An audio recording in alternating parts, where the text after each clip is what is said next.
Chapter number 6, Indian Struggle Against Colonialism. Last we left off how the struggle was started in a different part of our country. Now let's continue the next point in this chapter, that is freedom struggle of 1857. Here first we are going to learn what are the causes behind the freedom struggle of 1857. Freedom struggle of 1857 or the revolt of 1857 were discontent of Indian soldier, second doctrine of lapse, seize inherited land, new land revenue system introduced by the Britisher, monetary exploitation of the peasant, forced religious conversion.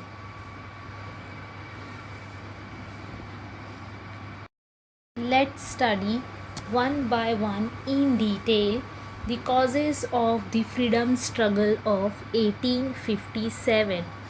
First, discontent of Indian soldier. The freedom struggle of 1857 was the result of mounting pressure because of increasing discontent of Indian soldier in the British Army, and also political, social, religious, and economic reasons. The treatment given to the Indian soldiers and restriction imposed on them were at the root of their discontent. The soldier felt hurt because of many reasons, such as cut in their allowances, being compelled to cross the sea, frequent humiliation during daily parade, partiality ruling large in matter of transfer, being left out during promotions, etc.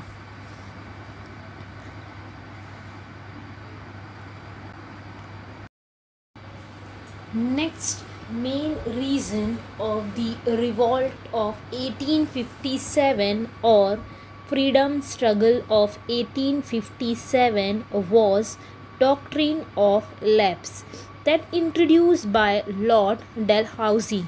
Now what is doctrine of lapse?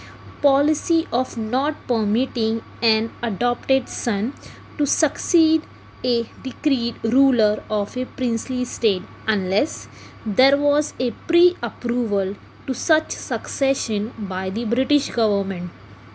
On the civil front, Lord Dalhousie adopted the doctrine of lapse. It created discontent among the ruler of princely state, who were subjected to his policy.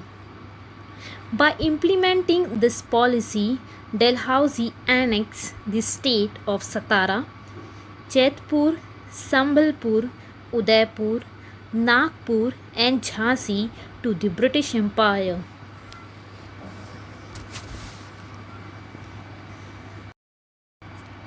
Third, they also seized inherited lands of the landholders. Annexation of the princely state put the soldier in their army out of job. They returned to agriculture.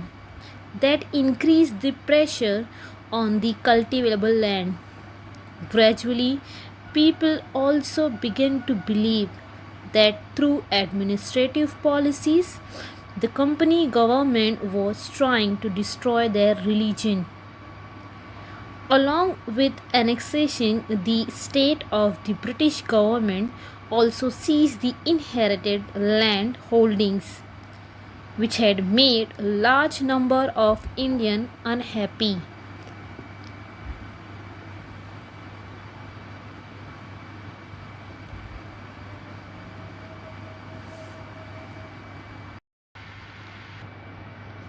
The British government tried to introduce new land revenue system like Kayamdhara or Zamindari, that is permanent settlement.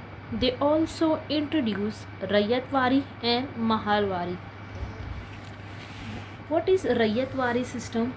Rayatwari system was introduced in the late 18th century by Thomas Monro, the governor of Madras, in 1820.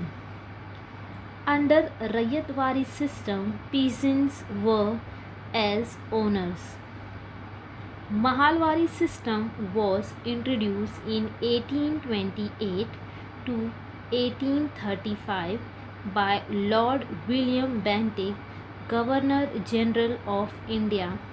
Under Mahalwari, revenue was collected by the village head. These revenue systems were formed without any concern to the Indian tradition of revenue system, Indian cropping cycle, and Indian climate. The new revenue system introduced by the British made the common farmer penniless, while making the government and the landlords rich. Earlier, the land tax could be paid by the way of food grains and other commodities. Now, the farmer had to pay it in hard cash. Despite of good or bad harvest, there was no option but to pay the tax. More so if there was a famine. A farmer was driven to a dire condition. Drought, epidemic used to affect people and animal the most. However, the British outlook used to be absolutely unsympathetic.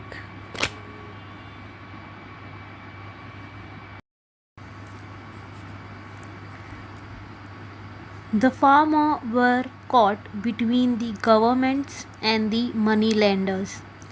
Earlier, selling of agricultural lands was not allowed. Now, the British government defined agricultural land as saleable. The farmers who were in difficult situation had no alternative but to sell portion of their lands for getting some hard cash. Lands thus acquired were brought under cultivation of cash crops like indigo by the British owners. The laborers employed on their plants were exploited to the utmost. Their conditions were miserable. Unemployment, despair, disbelief loomed large all over India, which had made the life of common people very difficult.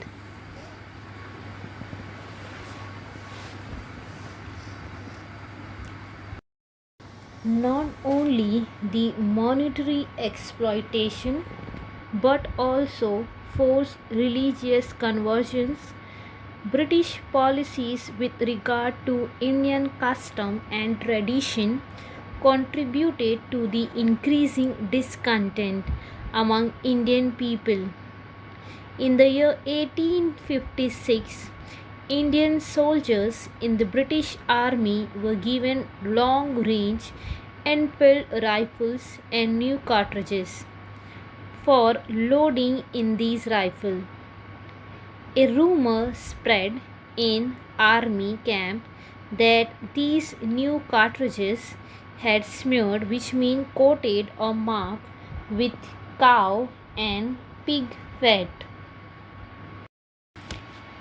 In order to load the gun with a cartridge, one had to break it open with teeth. The idea of breaking a cartridge smeared with cow or pig fat with one's teeth was repugnant, which means unacceptable to Indian soldier for religious reasons. This Indian soldiers who refused it were forced to do so by the British. Finally, in the month of March of 1857, Mangal Pandey, who was posted in Barakpur cantonment, which means military camp, gave a vent to the rage of Indian soldier. The British punished him by hanging to death. This escalated the fury, anger among the Indian soldiers. Soon after this incident, the Indian soldier in Lucknow cantonment revolted, followed by the revolt of cavalry united in Meerut.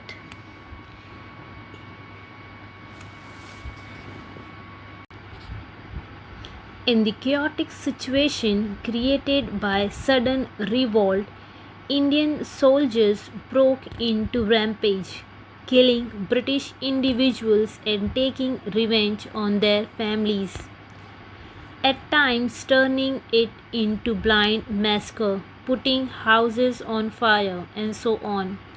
Some soldiers began to march toward Delhi. Now, the revolt of 1857 or the freedom struggle of 1857 was started. On 12th May 1857, Delhi was captured and was completely under the control of Indian soldiers. They handed over the reins of the uprising to the Mughal Emperor Bahadur Shah. He was reinstated as the ruling emperor of India. He declared himself as Shahanshah Hindustan. However, he was the nominal leader of the uprising.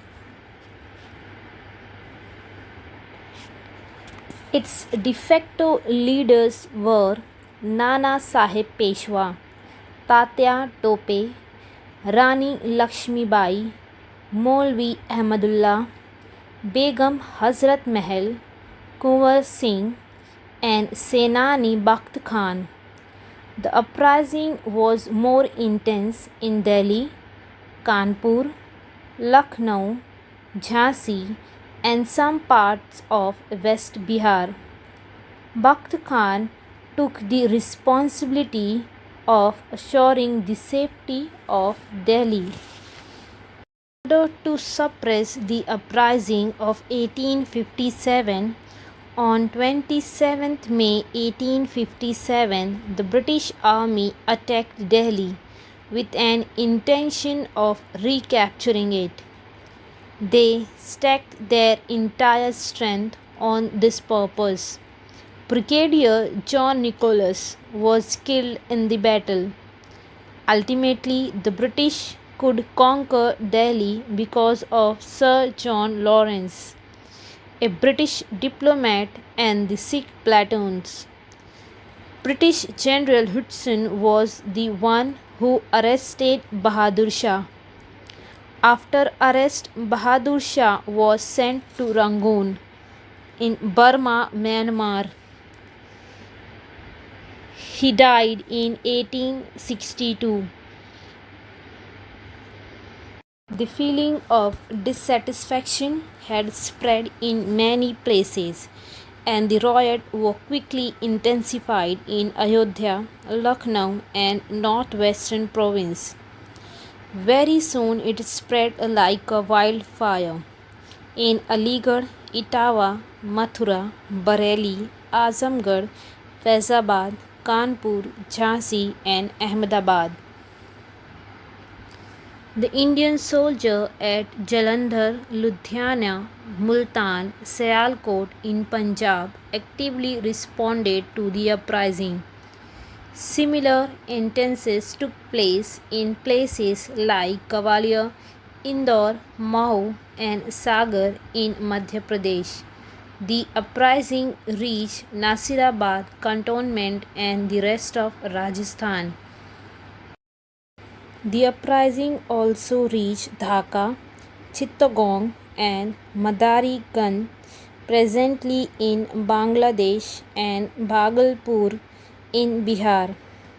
In Bihar, the soldier as Dinapur near Patna revolted under the leadership of Kunwar Singh, who was a landlord from West Bihar. Kunwar also received a good response from places like Hazaribagh, presently in Jharkhand, and Devghar, Sambhalpur in Orissa. Next, Nana Saheb Peshwa led the uprising from Kanpur. General Havelock went to Kanpur to suppress the uprising. Nana Saheb Peshwa and Tatya Tope made an unsuccessful attempt of keeping their hold on Kanpur. Sir Colin Campbell, the British commander-in-chief, defeated Tatya Tope and regained the control over Kanpur. In this war, Tatya Tope and Begum Hazrat Mahal were initially on winning side. The British army under the leadership of Havelock and Outram was not very successful to begin with. Then the king of Nepal, Jang Bahadur, arrived with his Gurkha platoon to help the British. Maulvi Ahmadullah led the army of Indian soldiers. Colin Campbell, with his military skills and experience, conquered Lucknow. Governor General Lord Cannon ordered Colonel Neill to march to Banaras, Varanasi, and Allahabad. The revolting soldier had a great backing in these cities. Colonel Neill used cannons to answer the rifles of Indian soldiers. His tactic took a cruel turn when he ruthlessly massacred and hanged many people. Hearing the news from Varanasi, the soldier in Allahabad reacted by taking revenge on the European in the city. Many Europeans were killed there. When Colonel Neill came to know about this, he straightway proceeded to Allahabad and indiscriminately killed the Indians. The British atrocities reached to its climax.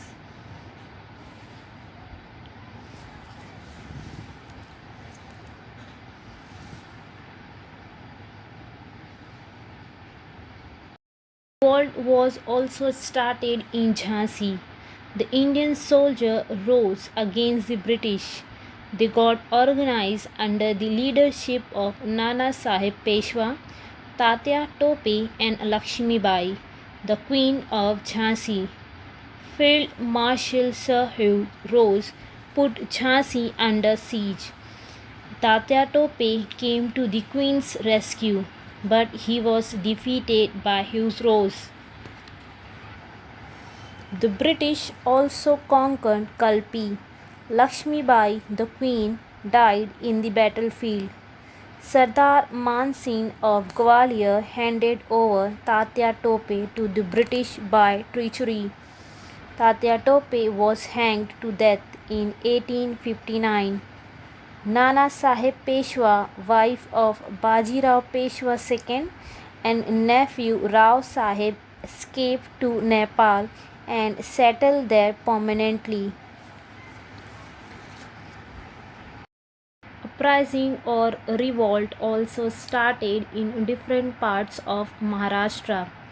In Maharashtra, Rango Bapuji Gupte attempted to organize a rebellion at Satara, but he was unsuccessful.